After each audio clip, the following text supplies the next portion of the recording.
there, my name is Dr. Kimberly Ernest, and we are here with the How to Be Happy Hour. I am a licensed psychologist, licensed professional counselor, and the executive vice president of Pennsylvania Counseling Services. And today we will be unpacking how to maintain our mental well being and our sanity during the holiday chaos. I'm Coral Lively. I'm a family-based mental health professional, and I'm 14 hours away for my LPC. I'm Holly. I'm a family-based mental health worker. I've been here for about 3 months, so learning. I'm Susan Wright, Director of Forensic and Reentry Services for PCS, and I have the wonderful opportunity to support our team members working with adults and juveniles involved in the justice system. I'm Elise Nichols. I am the Multisystemic Therapy Director, Family Reintegration Program Supervisor, and Intensive Behavioral Health Services Administrator for Dauphin County.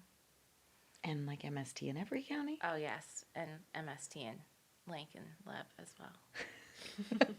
It's so much to say, though, guys, so I try to, dwindle it down. Yeah. I haven't figured out a good way to do it, though. No. But you If nailed you're, it. I'm open to suggestions. You nailed it. Okay, thanks. It's good. We'll roll with that. Okay, great. In effort of sort of us discussing overdoing things during the holiday season, you nailed it. Yeah.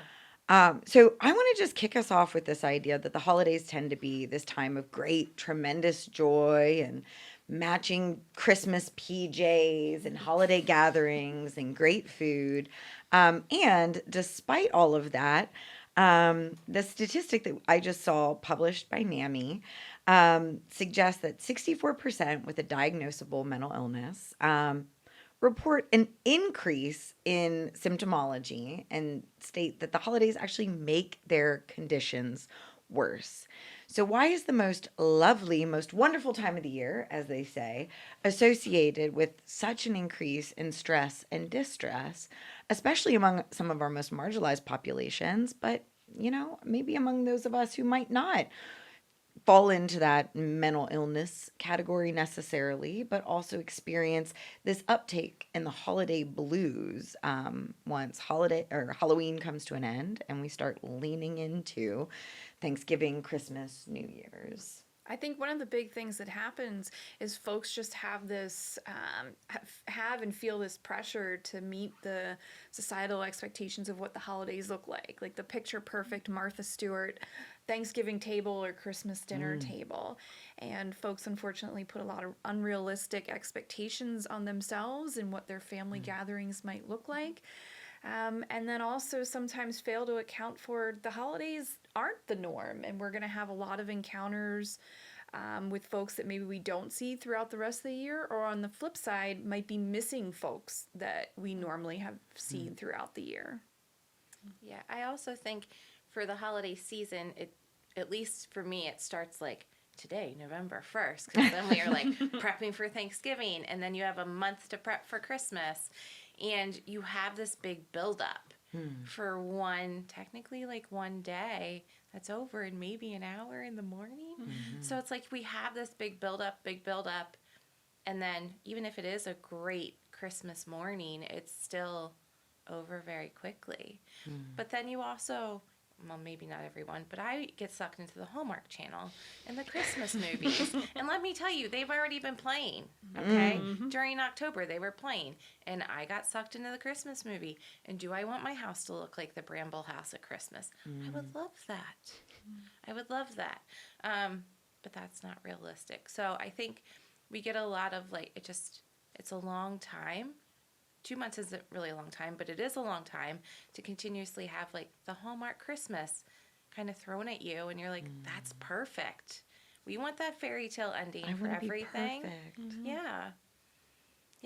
I mean, I can't help but consider the change in weather and the change in season too. In general, I think we associate seasonal affective disorder and setting in January, but I also know me personally, especially because my kids are still fairly young, I think less so now. My kids are a little bit more resilient. I can have them out in the cold more, but especially when my kids were little, 1 and 3, when it was too cold, to wrestle a child into a snowsuit and a sweater and gloves and hats and all those different things. And one of my primary coping skills is like getting outside and going for a hike, or like messing around with my chickens, or like doing and playing with the dogs outside. Like all those different things become fewer and farther between as it gets darker earlier now. And we don't have access to some of that like vitamin D that I think sustain us through everything. And so I think one of my goals this year, and I have it written down here, is to be really intentional about getting outside more. Even if it's just for like, 20 minutes after school, we're going to go to the park, and that's non-negotiable. Like, we're going, I know you want to lay on the couch and flop around for 20 minutes after school, but we're going to get outside and get some vitamin D and get some movement, and maybe that'll help us guard against the blues a little bit more.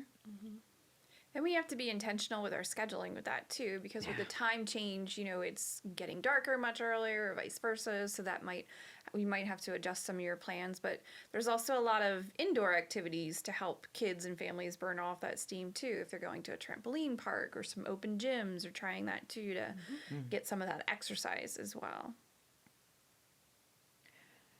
Something else that hasn't yet been set, but is listed here as one of the increases in holiday stress, is this financial burden that many families take on. And I think before we started recording, y'all were talking about a family that spends like this insane amount of money every year around the holidays. And yeah, they have a lot of kids, but it sets such a high bar and high expectation for families. And I know, at least in my community, like I live in Hershey, I live in Pleasantville, Pennsylvania. There's a lot of like keeping up with the Joneses and, well, what did you get for Christmas? And what are you getting your kids for Christmas? And it's like, man, this year my husband and I have said, like, we've got too much stuff already. We want to do experience gifts. We also have a December birthday and then a February birthday. So like, it's like stuff.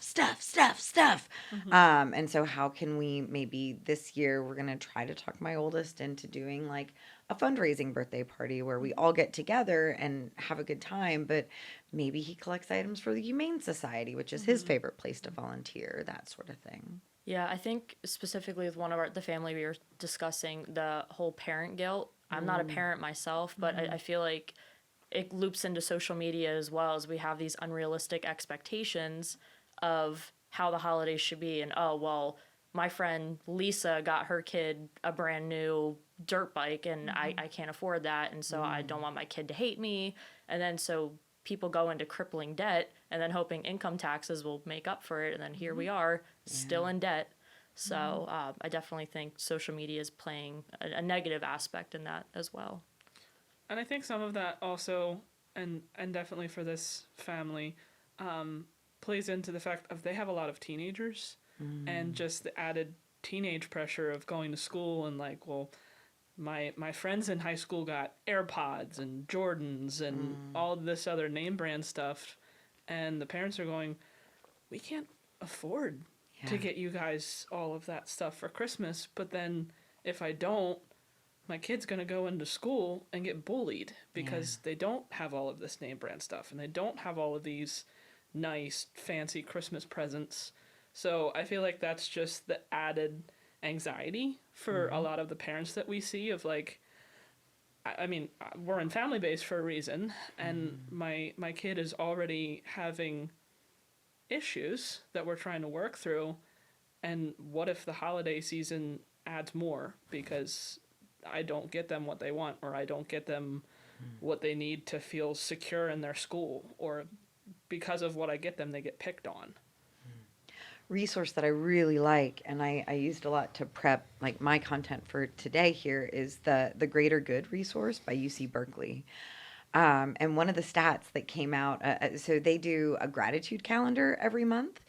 And it's just like little tiny activities that somebody can use to foster gratitude. And obviously, I think that's something that many of us do in the month of November, but they actually publish one each month all year round, which I think is really, really cool. And they talked a lot about how like gratitude actually changes your brain chemistry and leads to a greater ability to experience awe and joy. So there's a lot of value, especially as we're like leaning into the Thanksgiving holidays. But one of their stats that I came across when preparing for today is that too much stuff, like families that engage in excess surrounding the holiday season, actually leads to lower levels of joy within their children all year round. So it doesn't just impact like Christmas morning or like those post-holiday blues that many of us are accompanied like well acquainted with, like putting away the holiday stuff at the end. It's always a bummer. But these kiddos that have excess during the holiday season, it actually impacts their ability to experience joy the rest of the year. And a lot of that has to do with expecting more, feeling overwhelmed, and almost having too much stuff during the holiday season. And so one of the things that they talk about is ways that you can develop low-cost traditions throughout the holiday year. So they were using different families, and they actually talked to kids about what their favorite holiday traditions are. And I'm so guilty of overscheduling the hell out of our holiday season, right? Like just so guilty of like the matching jammies, and we've got to do the Christmas train, and we've got to go have breakfast with Santa, and we've got to do, gotta do.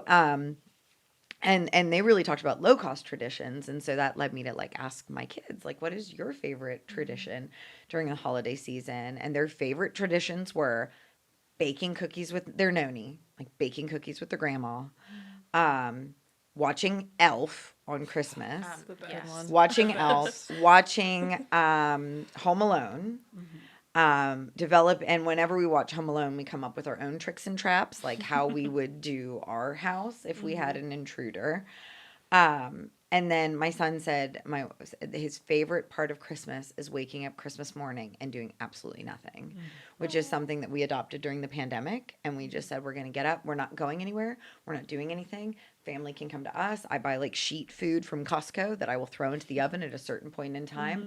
And that is it. Like we aren't doing anything Christmas. And he said, that is my favorite Christmas tradition. And it's like, so wait a minute, I spent $200 on Christmas train tickets this year. And like, that means nothing to you, but I think it's those expectations and reality. But are they your expectations and not the kids? Absolutely. Yeah. And I think a lot of it is that, and that was one of the things that we can do, like budget wisely, which now I want to be really intentional about this holiday season. Avoid overcommitting was another one that I think many of us are guilty of. But number one was managing expectations, and not just your expectations of yourself, but expectations of others. That like everyone's stressed out and has too many things and holiday events and parties and this and that. And we often have really high expectations of others, including our kids. Yeah. And they're not fair.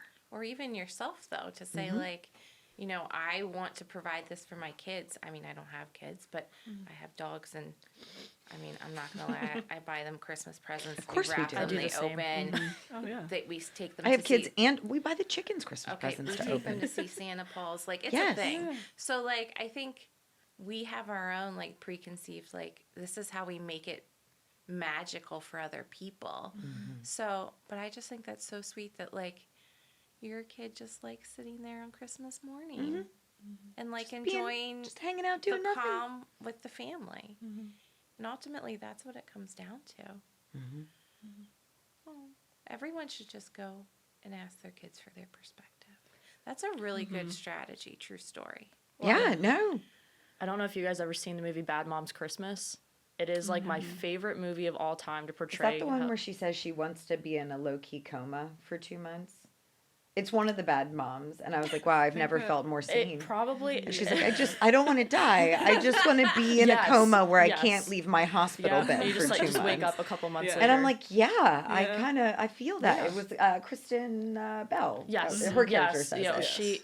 Well, I just think that movie's a perfect example of different types of family systems and how they view Christmas. Like Mila Kunis, her To watch that family, one. they were like, you know what? Like, let's just order Chinese food. Let's not go anywhere. Her mom comes into town, and her mom is the typical let's make Christmas extravagant. And I think it really just portrays how reality is with a lot of people, that we all look at the holidays differently, and they all still celebrate it together. But yeah, I definitely recommend it, and it's funny as hell.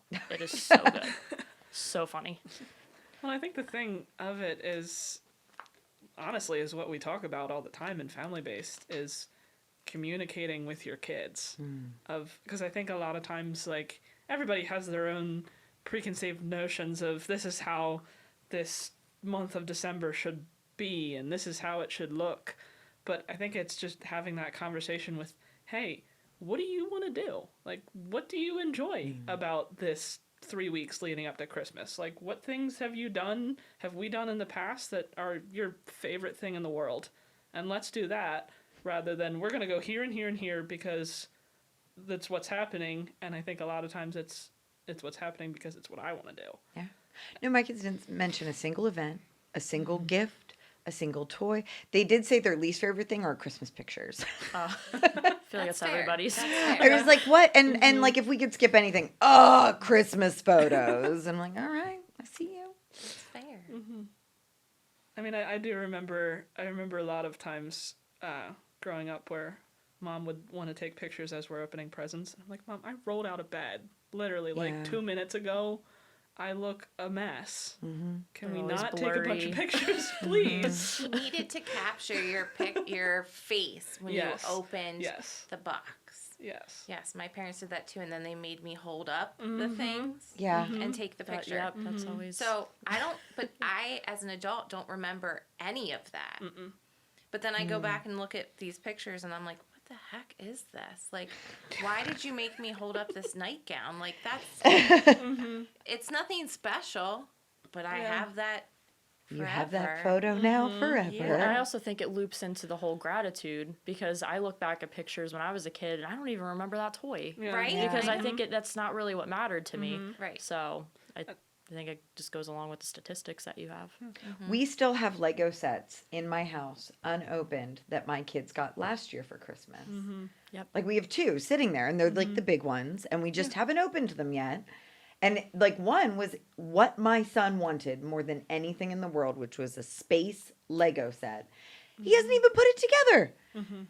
And we overfunction and overwork and it doesn't matter. I think I've seen that a lot more recently. My parents recently moved out of the house that I grew up in that we've been in for 17 years. And I mean, 17 years in the same place comes with a whole lot of stuff. Yeah. And I mean, my parents were sending pictures in our family group chat as they went through things, and Mom's sitting there going, I remember buying you this stuff. Like, I remember buying this, and it's been in our attic for the last 10 years. You left and it. She's like, do you want it? I don't know what to do with it. I don't want it. It's been in our attic for 10 years. And my brothers and I are like, I don't want it. What am I supposed to do with it?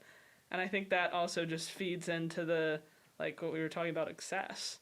You're like, I mean, as soon as I saw a picture of it, I was like, oh yeah, I remember getting that toy. Like, I remember opening it. Have I thought about it in the last 10, 15 years? No. Probably not.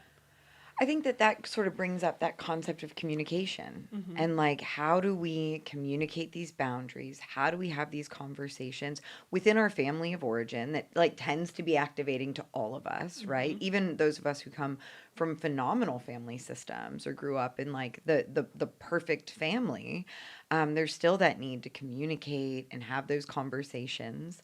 How do we set those boundaries with families and friends to maintain our own psychological wellness during the holiday season? So I'm actually very good, this is probably a bad thing, at setting those boundaries. So my in-laws, who I get along with, my mother, father-in-law, my one sister-in-law and her family, I have another sister-in-law who we're kind of estranged from right now. Just she needs to manage some things before I feel it's a reasonable relationship. And I've put very hard boundaries in place of, no, you are not permitted at my home. I do not want to be in the same space as you. So I've been very good at setting those boundaries. And unfortunately, that also means my spouse has to either A, go along with my boundaries, which that's okay, we're aligned. But that also then puts up boundaries for the other family members. And there hasn't been a discussion. So while I'm like, okay, yeah, I've been great, like I'm protecting myself, through a conversation of like communication, I'm almost like, I think I need to go home tonight and like have a family group chat and say, listen, here's where I'm coming from, but also like I haven't taken in consideration how this is necessarily impacting you and what your desired outcome is for the holiday. So I almost feel like I need to do better at compromising. But I'm very good of like, it's a black line, we're not crossing it. I don't know if that's a good thing or a bad thing though. Or I think So- it depends on the function of it, right? And how does it play out? I like the way you mentioned maybe having a conversation with them, because I think inviting them to be a part of the discussion, they might have felt like they couldn't approach you Right. historically, or that, gosh, you had such a firm boundary they couldn't say anything else. So I like involving the family in that conversation. So maybe setting boundaries is a group effort. Look at the light bulb going off for me today, guys. No, I mean, I was like, I need to prep for this podcast, and I was like, what do you guys like to like? It's not like I said like, this is my intentional list of no. No, but yeah, no, I am very good at saying like, you know, I need my time. I also, you know, I need to make sure my parents get their time, my in-laws get their time, and so like we're very good at structuring that, but also within that structuring time for just ourselves too. So like Christmas morning for half the day, it's just us at home. Yeah, that's Just also true. to decompress and get it started, you know, also prepare for the shenanigans later. So like, but I'm very good at setting those boundaries of what I need, which I think, I know a lot of people struggle with, but I think my struggle is then not necessarily hindering other people's holidays or making theirs more difficult because my boundaries are so structured. I think one of the things that I was reading about when preparing for today was this idea of like, how do we set those boundaries? Like, I think it's easy to say you should set boundaries to like cultivate and protect your own joy during the holiday season. But then when the rubber meets the road, like, what does that look like? And do we have permeable boundaries? Like, is it important for us to have boundaries but be flexible? Do we have certain, like, I know, Susan, in your role, there are certain like hard and fast boundaries that sort of could lead to legal repercussions for certain folks within a family system. And so when I was reading about different ways to do it, I think one of the big things that they talked about is set the boundaries early and often. So have those conversations now, not Christmas Eve for what Christmas Day is going to look like, but have the like plan ahead. Expect to have pushback for your boundaries. Just because it's your boundary doesn't mean it's going to be somebody else's boundary. And that's sort of the function of a boundary, is that people are going to push back and say like, no, or they're going to test or check your boundaries, but then also be consistent with those boundaries. Be clear and kind in your communication.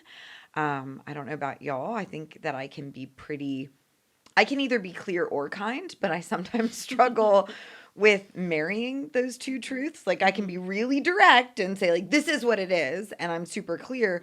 Or in my efforts to be kind, I muddle my message and then it comes off weird or funny.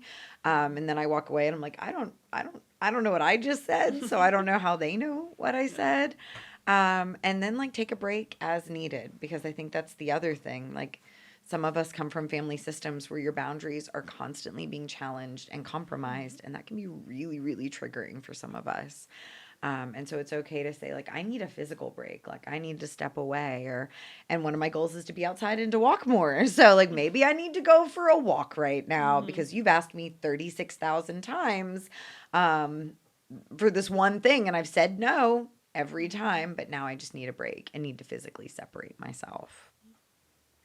Yeah, I think setting boundaries as a whole, no matter if it's with our career, with families, it's just uncomfortable. Yeah. Because I don't know about you ladies, but I inherently am a people pleaser. So I get too worried about how I'm affecting other people. But then once your glass gets so empty where the glass is literally shattering, you have a breakdown, and then everyone just thinks you're an asshole because you're now setting boundaries. Yeah. It's a difficult journey, but I definitely think it's healthy to have them, because if everybody else can have boundaries, why can't you? And I think it's important for us to understand kind of the why behind our own boundaries. as well as to understand the whys to some degree for others' boundaries. Kim, you mentioned some folks involved in the legal system might have some very strict requirements, specifically surrounding who or where they can go over the holidays, and some folks might What not. can be present there? Right, and what can be present there, and some folks might not understand the why, depending on someone's legal situation or the offense that they were involved in. That doesn't mean going into detail, but that could mean just saying, hey, this isn't a safe place, or this isn't a place or an environment or group of people that are conducive to my recovery at this point in time too. Explaining that can be helpful to the relationships and the scenarios, and also acknowledging in some scenarios it might not be a forever situation, but this Thanksgiving or this Christmas this year it's just not feasible. But maybe in the future that might change. So I think providing some of that explanation is helpful in a lot of relationships too. I think in the forensic role too, we often see people get a lot of pushback from their families to go somewhere or be somewhere or do something that could land them in a fair bit of trouble, or may be more advanced than their stage of recovery.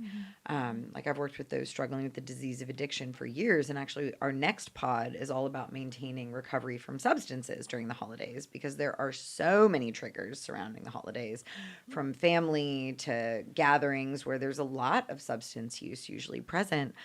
To just that like theme of indulgence and overindulgence. And so I think honoring and respecting what different people's boundaries are in that moment. And it's funny you said like the morning is ours, and that's always been our rule as well. And I think early on that was a hard boundary for both my in-laws as well as my own parents. They're like, what do you mean we can't be there on Christmas morning? And I said, no, Christmas morning is ours. That is our nuclear family. And anytime after, and they're like 12:01, like they're walking in the door, but like anytime afternoon, you are welcome. But that morning is just ours.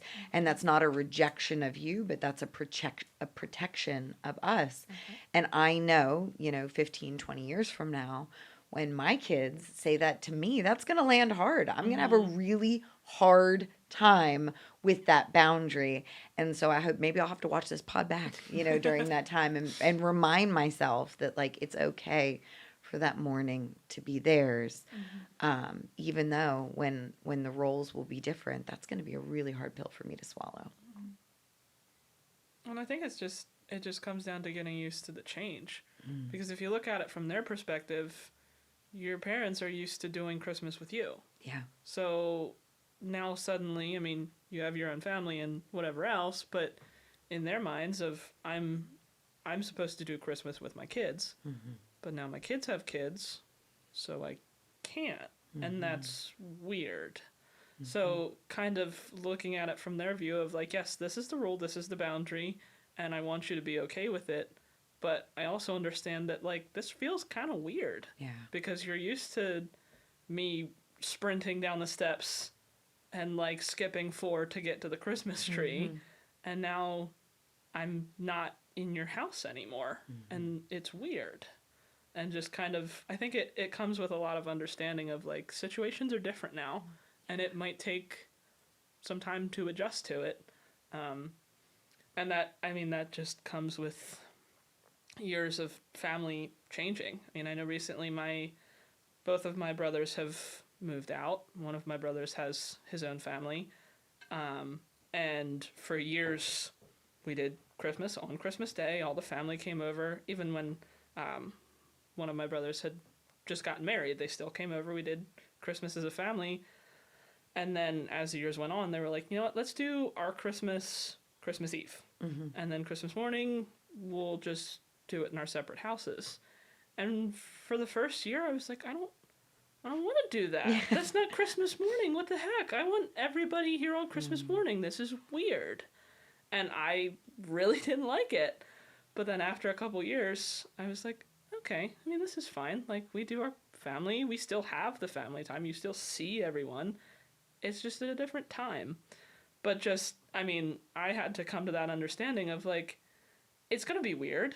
And I might not like it, but my feelings are not the only one that I have to consider. Like, they have their own houses, their own families, And if that's how they need to do things, it's not up to me. I don't get to decide how everything happens. Something that I love about what you just said there is that need to be flexible with our traditions. Like, I Yeah. think low cost family traditions are essential. I think having those things, not the matching Christmas jammies, photos, Instagram, whatever it is. I don't know that that is really a truly effective or meaningful Christmas tradition. But like low cost Christmas traditions, I think are essential to a family system and so important.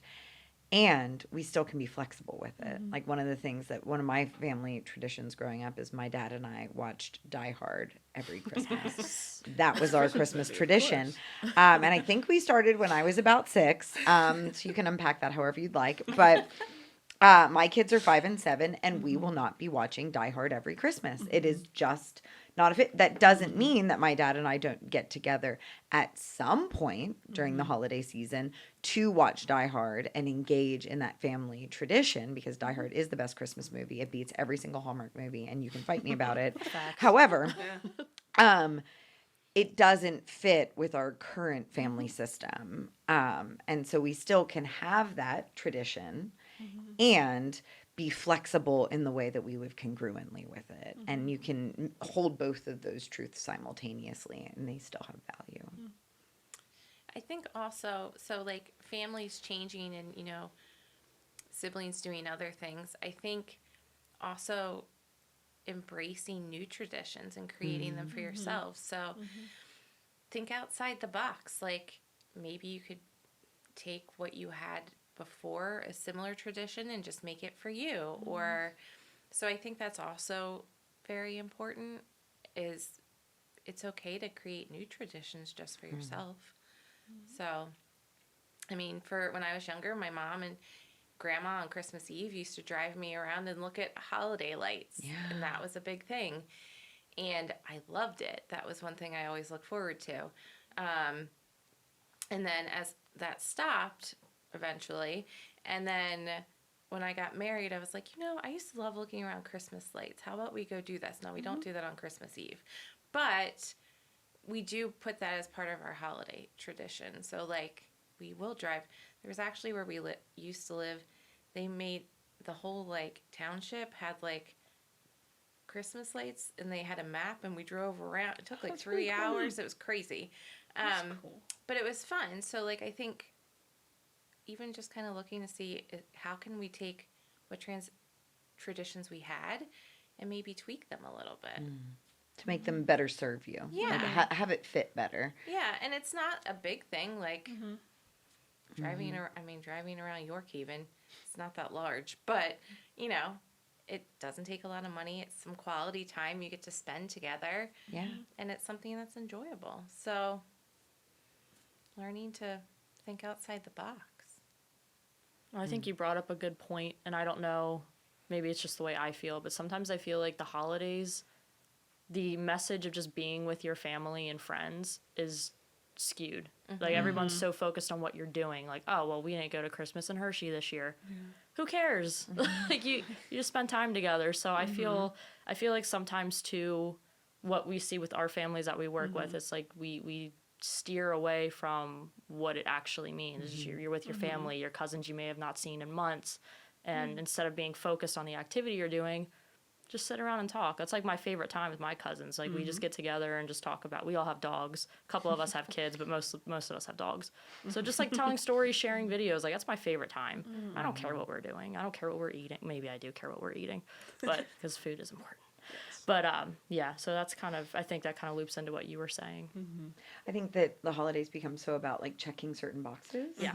And so we have to do the Christmas train, and we have to go to Hershey Park, and we have to do this, and we have to do that, and we have to do this, and we have to do that, and then it becomes like a series of lists. And I mean, I don't know about the rest of y'all, and I know Susan's the only other one with like kiddos, and but sometimes it's the moments to get to the moment just is not worth it. Like the guys, put on your shoes. Where are your shoes? What you had pants on a minute ago? Like come on, like let's get out of the house. But the energy and effort to like check that box truly isn't worth the checking of the box and like reviewing that list and going down through it and saying like, is this really necessary or like, does it matter if I don't torture my kids by taking them to the Bass Pro Shop to get the free Santa picture? Do the elves have to come this year? Like, that I have to, like, every morning be like, shit, I didn't move the elf. Like, must that happen? And like, for me, I think it does. Like, this is my probably my last year with the elves. Actually, this morning my son asked me, like, so is Santa really real? And he's 5, and so my question had to be like, well, what do you think? Like, and what does it mean to you either way? What do you think? And going that direction. So I think there's some real big challenges there. I think the last thing on my list that I really wanted to, like, kind of guide our conversation towards, beyond, like, traditions and leaning away from the materialism and the overscheduling and all those sorts of things, is this concept that came up of forgiveness during the holiday season. And I think that gratitude is something that allows us, if we can cultivate gratitude during this time of year, we're going to have a way better season. But I was really challenged in my research for today's pod surrounding this concept of forgiveness. And I know that certain boundaries that I've set throughout the years have come from this attitude of perhaps a lack of forgiveness. Or I think everybody has that family member that around the holiday season, like crazy Uncle Harold, who drinks too much and has different political beliefs than you do, or says, like, some weird shit, and you're sitting there thinking, like, man, can we just uninvite Harold next year? But I also found myself wondering and really challenged by this notion that forgiveness isn't for the person you're forgiving. It isn't saying that what they did was okay, but it's saying that in this moment, I choose to give you less power and find my own peace in it. And I found myself, I think during the holiday season, I always have really big eyes for gratitude, and I can turn my eyes towards that light with relative ease. But I felt my heart when I started reading about forgiveness being like, no, fuck no, I'm not doing that. And felt myself really challenged in this concept of forgiveness. And is there value in practicing compassion and self-compassion and gratitude, but also reevaluating where we may need to practice forgiveness more intentionally? Or did anyone else's heart have that, like, knee-jerk reaction? No, fuck no, I'm not doing that. Like, I think in just being in the mental health professional at all, we dedicate our careers to helping families, helping individuals, working through things like forgiveness that I think sometimes we don't take care of ourselves with that. You notice that your tolerance is a lot lower than maybe it used to be, because being in a career like this, it is draining. So I definitely think, like, I've had moments of reflection of, is it worth being upset at somebody over, again, one too many drinks and maybe said something that upset me, for a lifetime of just never talking to them again. I think it brought to mind something that was actually said at my church recently, was the concept of you can forgive but still remember. Because I think a lot of times when you talk about forgiveness, there's, like, they drive the, like, you forgive and forget. Like, you forgive them and then just let it go and never think about it again and you're good. And how that can actually be really damaging. Because if it's something that you need to forgive, there's inherently some amount of hurt there. yeah. That you're like, but that really stung. And that's probably going to stick with me for a while. And I think just understanding that of, like, you can forgive the person, and what you were saying of, like, I'm choosing to no longer give you this power over me, but still remembering it, and not forcing yourself to let it go, because that oftentimes is a lot easier said than done. When you feel that you've been wronged, it's often really hard to just let it go. And can take a lot of work and probably a lot of years to forget.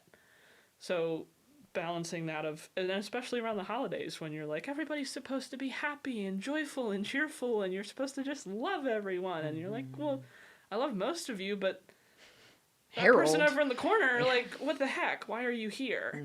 And just that thing of, like, I remember what happened, and I'm still not okay with what happened, but I'm going to forgive you because I want to enjoy my Christmas and I want this to be good. I often get stuck in the notion that forgiveness only comes when you're sorry. And I think so often, especially in some of our like our closest relationships, we fall into these maladaptive patterns in which both members or both, like all parties involved, feel like they've been wronged in some way. And I think that's one of my favorite things about like family systems work is that when you look at the problem, it's not like you behaved badly and you were a saint. It's like, look at this pattern of relating that we found ourselves stuck within. And it's not that one member is always wrong or one member is always right, but there's this reciprocity within the interaction in which your actions feed into this action and this action feeds into that action. Now you're stuck in kind of this behavioral loop. And I found myself thinking about how this notion of forgiveness can really help us break some of those patterns. Because so often it's like, well, you did that, so I'm going to do this. Versus saying, hey, you did that, and I'm going to forgive you for it. And I'm going to move on. And I'm not going to do the thing that I do that then, like, the next day I reflect. I'm like, why did I do that? You know what I mean? And for me, it's usually like either I ate too much or I drank too much or I got, like, snarky and short or I got distant. I just acted like you weren't in the room. And I can get real cold. And then obviously, like, that night as I'm driving home or the next morning, I'm like, golly, I could have probably handled that better. I could have been nicer. I could have paused for a minute and took a breath before reacting. But so often, especially when we're with our, favorite humans in the world, we also find ourselves stuck in some of our least favorite patterns. And I'm wondering if forgiveness might be like the antidote to that particular toxic pattern. Forgiveness is a tough one because I think it's also a deeply personal and can be a spiritual and faith-based journey.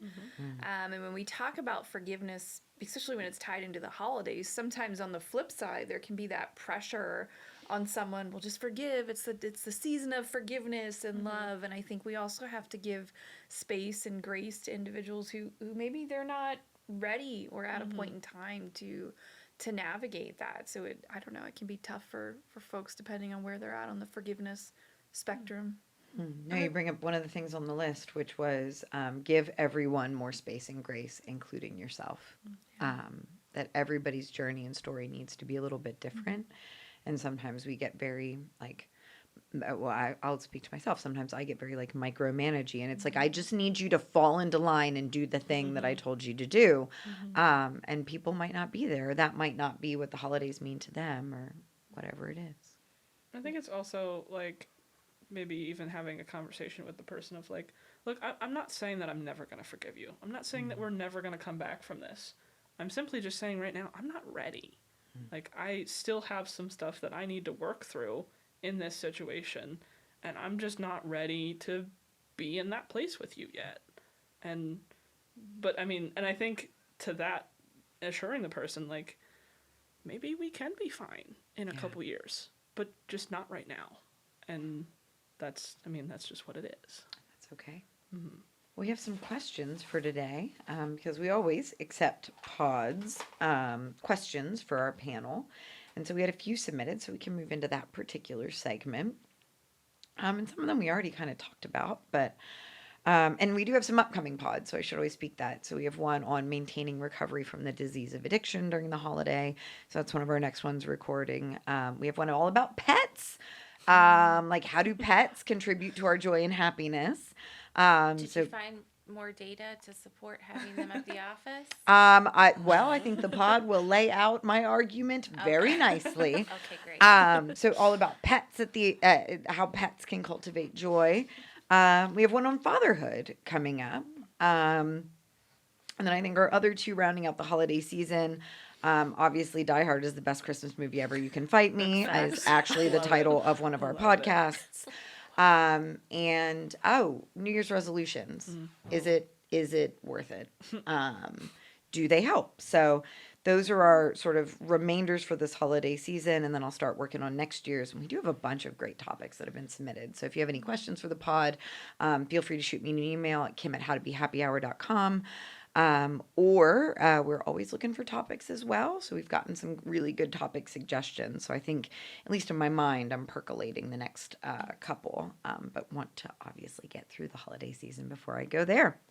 So one of the questions submitted for today is, how do we cope with grief and loss over the holidays? That this tends to be a really triggering time for individuals who have experienced significant loss. And how do we cope and navigate our own grief and or honor the memory of a loved one during the happiest time of the year? For my family, historically, they have done for the holiday dinners, set a plate aside for whoever we are kind of honoring, remembering that year. And so I think what we do is kind of still include them in a way. I know, not like we talk to them. We don't like visualize they're there. But An we empty chair at like- Thanksgiving dinner after. Like, hey, how's it hanging over there? But it's still very much like including them as part of it. So like, we haven't lost them. They're still, they're still part of our family. They're still included. We still leave space. And I've always found that very helpful. I love that. And I love the one of the ways that we in our family, especially when my kids are little, like kick off the holiday season is with the Day of the Dead. So I know that that's obviously not something that we celebrate here in the United States. But it just like Wednesday night, one of our family traditions is every Wednesday night is movie night in the Ernest house. We don't watch TV during the week with the kids. We just find that too many screens leads to too much chaos in our family. So we don't do that during the week. But every Wednesday we come together, we make popcorn, we watch a movie. And so tonight is going to be Coco, all about the Day of the Dead. And then my own kids in their very short lives have lost several like significant family members. My brother passed away. My husband's dad passed away. And truthfully, that we've lost a couple of dogs along the way. And the dogs are probably the most impactful to both of my kids. And so we talk about like, how do we honor and remember them intentionally and just take a moment to think about all the best parts of them, and even allowing my kids to talk about it from like what is most developmentally appropriate to them. So right now my oldest is really into Pokemon. And in Pokemon, especially Pokemon Go, right? So we play a lot of Pokemon Go, and it's a great way to get outside and get movement and, catch creatures along the way. And one of the things that he was talking about the other day is like, I wish revives existed in real life. And there's a part of me that's like, let's shut this conversation down. I don't really want to have this here.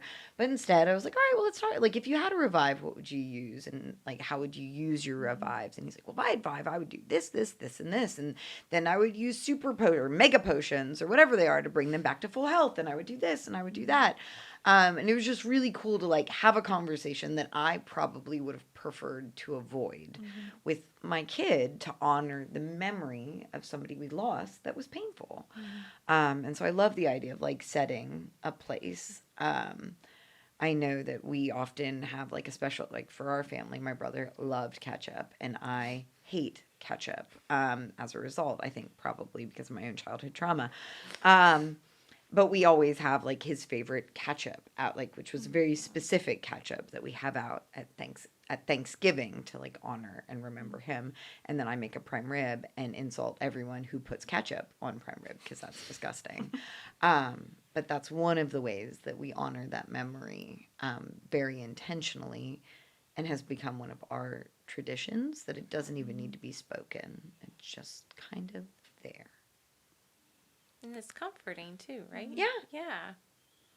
Yeah, you don't even need to speak about it, but just to see it, it's like, okay, that's Okay. a good reminder. Yeah. I think too, what goes into grief with families is there's also a lot of avoidance. Yeah. I lost both my grandfathers, one in 2016, one in 2021. First one passed away. My sister was very close to him. Still talks about him. She still gets upset. We both have memorial tattoos for him. My grandmother's more like, move on, like it happened, because we all handle it differently. It's uncomfortable. So I think it's too respecting the way other family members are, but not allowing yourself to experience that grief, because grief doesn't have a timeline. I think it's also, I know one way that my family did it was like just talking about them. a lot. Because I think, just I lost a grandfather in 2020, and I mean, Christmases with him were amazing because he was just, I mean, he was like life of the party. Yeah.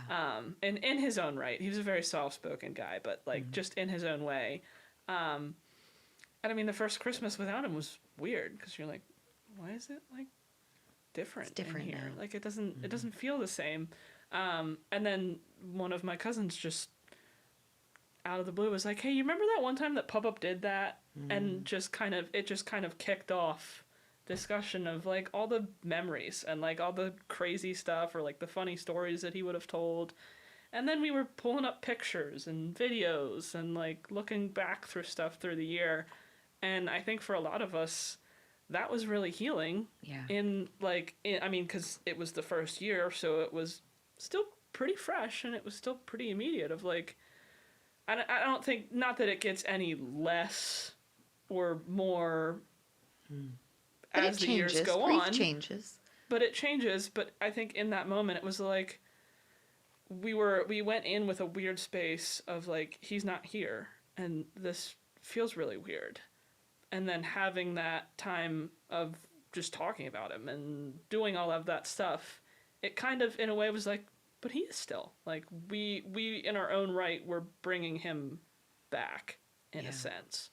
But I think so often we avoid the discussion for other people. And so I think it's interesting that what both of you brought up for me is this idea of avoidance, and then also sometimes we do, like we're very well intentioned, right? Like my nephew was born extremely prematurely. He was born at 23 weeks. So he was just a little tiny bean when he was born, and he was in the NICU forever. And he was also a twin. And his twin passed away on Thanksgiving that year. You know how Thanksgiving bounces around. And so for my sister-in-law, like Thanksgiving has always been like a harder, like their birthday and Thanksgiving has always been challenging. And we've always avoided it. And then one year I brought, my nephew's name was Elijah. I brought Elijah up. And she said, thank you so much for talking about him, because no one ever talks about him. It's like, I'm the only one that carries it. I'm the only one that remembers. And so often, I think it was my own shit. Like, well, I don't want to hurt her by bringing him up. And she's like, thank you for celebrating him, because that's what we want to do. We want to celebrate his memory. We want to honor his little brief life, and we want to talk about him. But so much, I think, and it was always my own shit, right? Like, well, I don't want to hurt her, so I'm not going to talk about it. And I think I was unintentionally hurting her through my avoidance and unknowingly, until I think probably drank too much. And I was like, oh, and Elijah. She's like, thank you for going there, because so often we just don't go there. And maybe we think we're doing right by somebody else, but truly we're co-signing avoidance and not being congruent with who we are and how we want to honor somebody. I think that loops in like communication is key. Yeah. Boundaries are key. I think it all just goes together, because I think you're right. I think there's a lot of times that we assume. Yeah. Like just as humans, we just make assumptions. It's probably not even reality, but that I think that's a perfect example. Yeah. So the other question that came up here that I think is fascinating is, how do we in the moment navigate the difficult conversations that come up in large family gatherings? And it's a slightly lighter topic than what do we do when our family members die. So I feel like that's a good direction to go. But how do we, in the moment, we're sitting at Thanksgiving dinner and crazy Uncle Harold is like, well, you didn't vote for so-and-so, did you? What do we do then? Drink. Well, I think, Yes. I think a lot of it depends on the culture of your family. Yeah. You know, because in some situations, you know, you can fire back with a quip or something, or in some maybe you have to shut it down right away and say, hey, we're not talking about politics here. Yeah. Or in others, maybe you resort to shotgunning the next beer. Like I think a lot of that depends on your family culture, as well as maybe some of the expectations that were laid out ahead of time for what dinners or celebrations or gatherings might look like. I grew up with a very super critical grandmother. And so the cousins and I, we would all take a drink every time she would criticize one of us. And it was always like the nice, nasty, like, oh, I really liked your hair the other way that you had it. The backhanded Or compliments. your new wife must be feeding you really well, like as she taps someone's belly.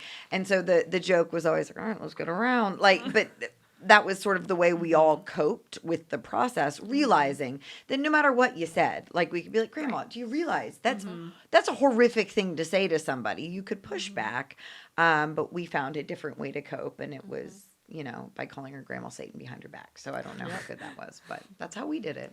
Yeah, I think, like you said, I think it depends on your family culture. I mean, with my extended family, I have one cousin who is bipolar, and when he's off his meds, he becomes. I was told I was like going against God because I went and got Starbucks on the way there. Very irrational, and I just literally. And my dad, God bless him, sits and talks with him, and he manages it well, and I'm literally like, I don't got time for this today. Like, I'm not getting paid here to deal with this. So I'm like, okay, thanks. And I walk away, and then I avoid. Not good. But then there's other times that I have other family members who are very opinionated politically, and I don't understand why that needs to be part of the Thanksgiving or Christmas dinner conversation, because it gets heated. And so I'm usually the one that throws out some random topic, like asinine. How about them Cowboys? Yeah, like something so stupid, and I'm just like, so guys, and like try to divert it without, you know, not even necessarily humor, but I'm like, I just need anything else but this. I think that a lot of times is the way. So I have 16 cousins on mom's side, and with spouses and significant others, and now their kids, that can get to like 30, family, 40 people in one space. And I think a lot of times it does go the direction that you were talking about of like, somebody will say something, and we're like, hey, so did you see that movie that just came out? Like, let's swiftly turn Divert, left from redirect. this one. But I think, for better or for worse, sometimes it also is, let's just all start talking, and maybe in the course of 7 other conversations starting, that one will just kind of get forgotten about, or kind of will just be drowned out. Which definitely isn't the best way to handle it, but I think a lot of times it's thinking of like, is this really worth the argument at this point? Like, is this worth me saying something and then stirring up the 10, 15 people around me, and then nobody's happy? Yeah. I think kind of, for lack of a better term, of like, let's just read the room. Like, what is the best option in this instance? I think we should all just start screaming like that goat in that video. Could you imagine if, like, in the middle of dinner, someone starts talking about politics and someone just screams? I think that'd be funny. No, and I think there's like to just get up and walk away, to physically remove yourself from the situation is always a really helpful tool when all else fails. I think probably taking a drink every time grandma's mean to you, there could be some long-term consequences, but especially if you're I mean, she was mean to you just always. Like, there was never a time you would die of alcohol poisoning before she would change her behavior. I think also many of us have a tendency to overindulge during the holiday season, whether it be drinking, eating, not getting enough movement, really overscheduling. And I think some of the steps leading up to that can allow you to be more regulated and measured in the moment. So I know that for us, Thanksgiving is the big holiday, and then for Christmas, everybody does their own thing. But my mom and I almost always get into an argument on Thanksgiving morning about how to make whatever food item we are making in that moment.